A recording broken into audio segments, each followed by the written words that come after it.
What are the 5 worst Street Fighter games of all time? We're counting them down from the main series today, but we are distinguishing between versions.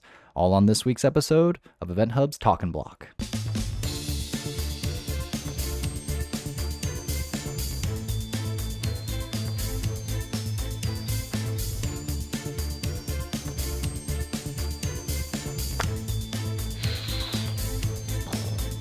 We are talking this week about a very non-controversial topic, the worst Street Fighter games in history. Oh boy. We're just talking mainstream Street Fighter, so 1, 2, 3, 4, 5, and Alpha, but we are talking about the individual versions. So Street Fighter 2 had 3,000 different versions to it, right? Street Fighter 5, we are going to break up into, there's vanilla, there's arcade edition, there's champion edition. So all of those are individually on the table because they're definitely relevant to what we are saying today. But so before we jump into it, if you want to hit up the comments and say what you think your 5 worst Street Fighter games are, do that now, and then you can see if you were wrong or right by the end of the show here. So number 1 on the list, this actually might be, I'm sorry, I should say number 5, but this actually might kind of be number 1 on the list, but I'm going to talk about it first, and that is Street Fighter 1. Now, naturally, vanilla versions of games are gonna be worse than the evolutions later because, well, you get to see what's wrong with stuff and then make it better, right? And it's one thing for a development team to kind of try to find bugs and overpowered, imbalanced stuff. It's another thing to send it out across the entire planet and have thousands of people simultaneously finding all of these things. So vanilla games roll out and you find out all the problems of your game, whatever. Street Fighter 1 was, for all intents and purposes, the most vanilla of any Street Fighter. It was the prototype for the franchise, and the franchise owes so much to it, but let's be realistic. It's not even the same kind of experience as pretty much all of the rest of Street Fighter thereafter, right? You only have one character. He's very simple. Yes, you can play as Ken. It does have 2-player, but it's the same character. He just has a different palette. The execution was very difficult, very frustrating. And then when the arcade actually rolled out, they had a really cool idea of using these arcades that had, instead of the 6 buttons that we're used to now, those pressure-sensitive buttons that, depending on how hard you hit it, and remember, it was already difficult to execute in these games, but depending on how hard you hit it, you'd get light, medium, or heavy. That was cool in theory, but in execution, led to a lot of bloody hands and broken stuff and whatnot. And so Street Fighter 1, it laid the groundwork, but it's so bare bones and so many issues. It's yeah, that's cool. Let's actually make it a good thing. So I'm very happy to have it. It's awesome, but it's also easily not the best Street Fighter. John, did you have anything?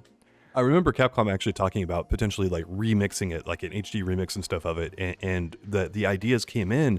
It basically would make it not Street Fighter 1 again to fix all the issues. That's how issue plagued that game is. There's so many problems with it.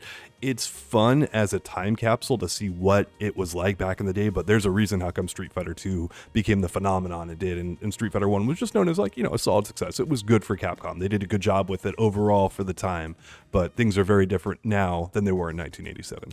Yeah.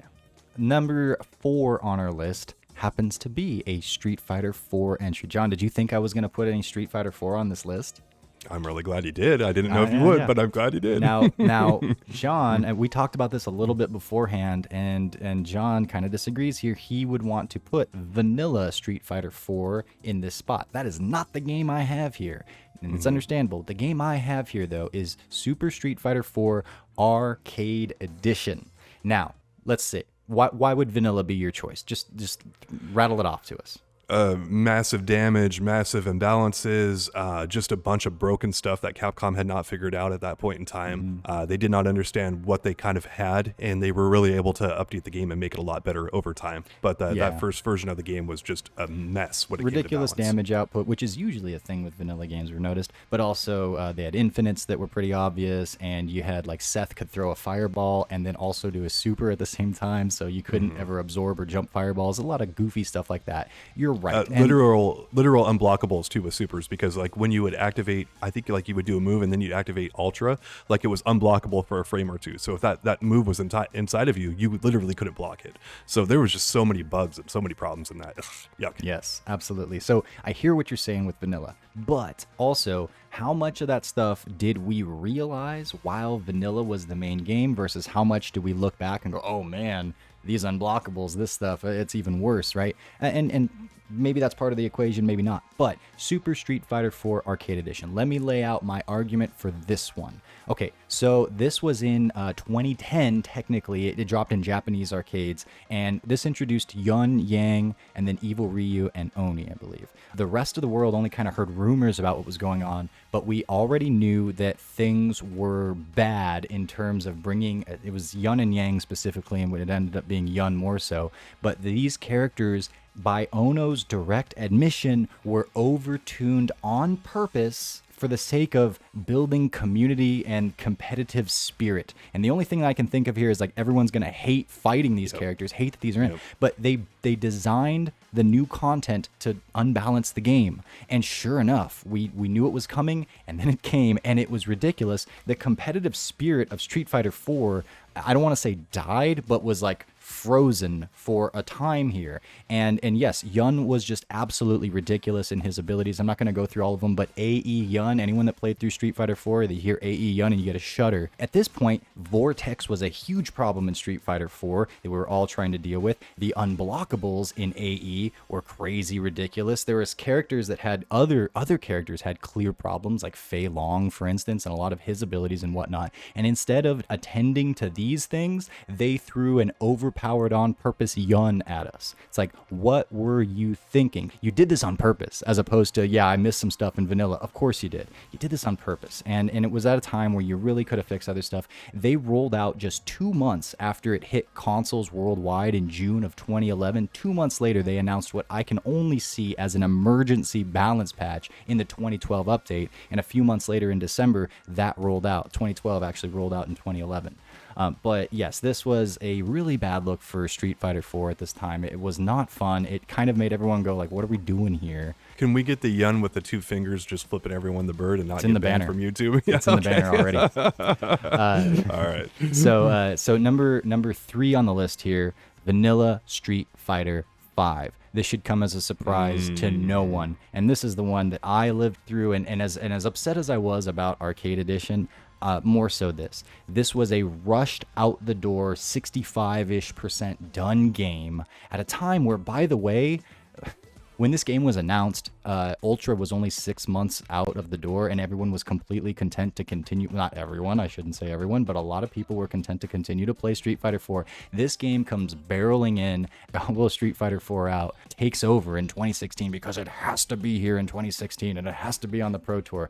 Well, it comes out. The only single player modes were you could do the character stories, or you could do the most frustrating thing in existence, play survival. One of the fun parts that was actually in the game was that you could unlock stuff like colors, but to do so you had to play through this frustrating survival mode that was just the worst. There was input lag. There's no shop yet. The reviews for this game were like, they're trying to say some nice things about the new Street Fighter, as they gave it like a C on average or so. And I remember review sites would go like, well, it's missing everything, but at least the core spirit of Street Fighter is there, because you can go into versus mode and you can play that, and it's like traditional Street Fighter, and fair enough, it was, but hot damn, the gameplay was broken in so many ways, because you had things like anti-air jabs, throw loops, the usual vanilla problems with damage output. But it was so frustrating because of that input lag and the way that crush counters and the priority system, that all worked together to be the most perfectly frustrating thing ever.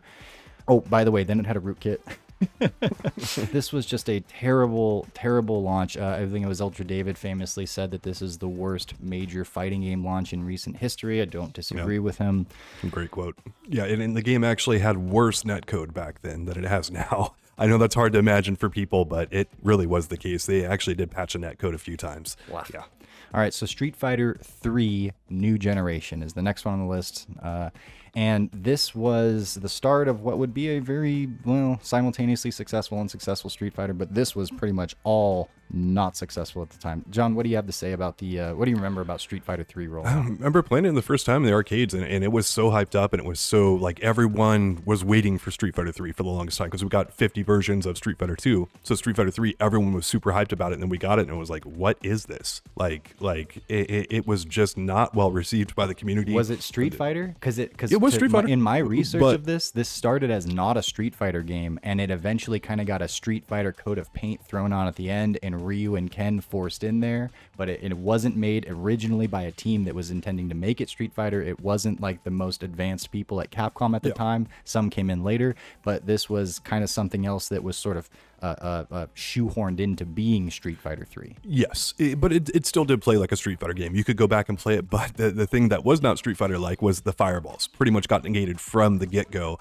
Parries got easier to do with time, but it was not well received by the community and pretty much killed Street Fighter for about a decade. Yep. So again, people didn't recognize the game as a Street Fighter game for the most part in certain ways, because there was only 2 returning characters. Everyone else was brand new. The way that the gameplay functioned was interesting and different, but also somewhat intimidating. To do a parry is scary in and of itself, but not only that, you also have to know the specific punish based on your character, based on the opponent and the move they used, based on how far you are. It requires a lot of people before you can start seeing some cool stuff manifest on screen, and it's hard to do. It was also an incredibly saturated market already. Street Fighter 2 caused this huge boom in fighting games, right? And so Capcom was rolling out Darkstalkers and Red Earth and 6,000 different IPs, but then you had SNK doing their thing, and you had Midway rolling out Mortal Kombat and all the copycats and whatnot. Street Fighter 3 came out between Street Fighter Alphas 2 and 3. Like, even Street Fighter itself was part of the saturation of all this right now. So there was so much going on. This was overwhelming for people. And when you have that many other options, it's like, well, if this is difficult or not recognizable or whatever, any issues at all, I'm just going to go do something else. So Street Fighter 3, it got better, but when it first launched, it was in a pretty bad state of affairs. And then the last one here, and this is the one that I'm going to just turn it right over to you, John, because you lived through this. You remember the pain of Street Fighter Alpha 1. What was that like? They did the classic fighting game thing of they're going to say, hey, we're going to take all the skill that you have acquired and we're going to dumb it down so that everyone can win. And again, there's some cool parts about it. That the art style is really awesome. But overall, if you go back and you try to play it now compared to even Alpha 2 or Alpha 3, it's such a basic game that does not have the real flash and fundamentals that you kind of expect from a Street Fighter game. And there's some fun stuff in there, but overall, it's like, why would I not play the better versions of this game right away? It was not a great game overall, but it was kind of a fun distraction. But it was honestly, when Alpha 1 came out, a lot of people were like, where's Street Fighter 3? Maybe the worst of the entire franchise. I don't know. What do you guys think? Now that you have the final answers, how did you do from the comment that you left at the beginning? Let us know. And if you guys want to drop other comments letting us know what kinds of content you'd like to hear us talk about, we will entertain the ideas. Thank you guys so much for checking this out. And here's a screen with more videos that you can watch.